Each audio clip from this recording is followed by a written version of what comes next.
Well, very clearly, I think, first of all, we've got to stop running our country down. We've got to stop listening to these negative voices because the fundamentals are good. As I've said, economy is growing, we've got good rates of employment.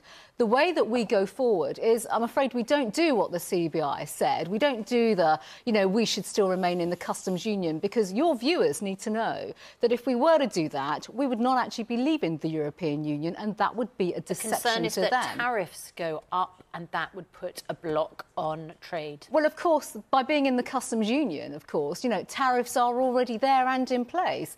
And we have to be free of many of the tariffs. And when we're going to go and start the negotiations... the customs union means that we can trade tariff-free with the EU. Well, we have to leave the customs union to be on an equal footing with many other countries in the world, so we can set our own parameters for trade and also have free trade, fair trade, help those developing countries that we don't do trade with, who are already punished by tariffs around the world. If you look at products such as coffee... If we leave the customs union, the fact is, and if we don't get a decent deal with the EU, we put trading blocks between us and our big trading partner. The point is, we have to absolutely land a good negotiating position with the European Union. No one's disputing that. We want a fair deal with Europe, but we've got to have the freedom to succeed. We've got to have the ability to diverge, set our own rules, and not just be, governed by remote control by the European Union. This is the freedoms that the British public voted for. These are the freedoms that we should be securing through the negotiations,